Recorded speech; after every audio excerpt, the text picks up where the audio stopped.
Yeah, and the last big one that we built, we used press rings. You might say Ben Sperry found himself here very much by accident. I was in the skiing industry and broke my leg really badly out west and needed something. So I knew that it was something that I was interested in, but I really came here out of necessity. I needed work. They offered me a job on crutches.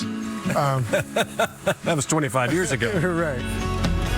It certainly helped that his uncle Steve started the Sperry sailmaking business in Marion in 1976 and was looking for help as the company was growing rapidly at the turn of the century. It was an opportunity for me to learn the sail design and the customers and the whole craft of sailmaking.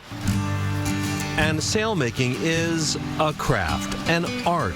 Whether you are a sailor or just someone who enjoys the beauty of white triangles on a coastal horizon, you may not be aware of the geometry, the detail, and the manual labor that goes into making a sail. The sails that we build, we would refer to as paneled sails. They're more or less traditional in terms of their construction.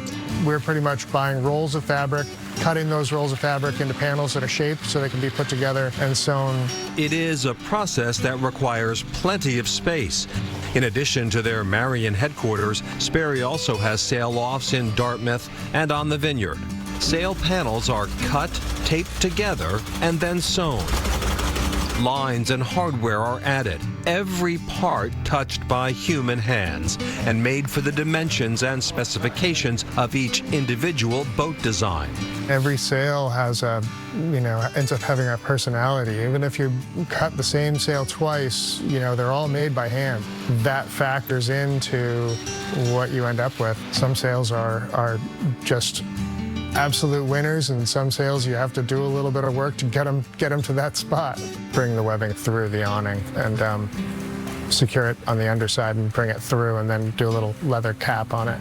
The business has expanded to include canvas covers and tops for sail and power boats, and Ben helms the company as president and majority owner. As one of the few remaining independent sailmakers in the marketplace, Sperry prides itself on a personal touch.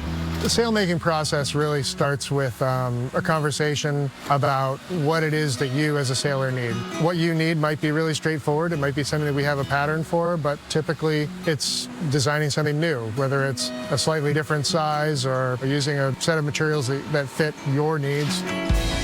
Fitting one's needs, much like the business fit Ben's needs as an accidental sailmaker, a title and a profession he now wears proudly. There's a lot to like. It's a really great lifestyle.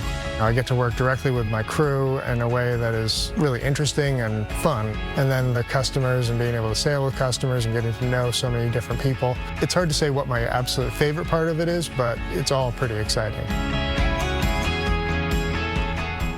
And in case you're wondering, there is no connection between Sperry Sails and the popular Sperry boat shoes, some of which are made in Maine. In Maine, right? Although Ben does joke that it's very nice that company is so well known and so well marketed. It certainly helps.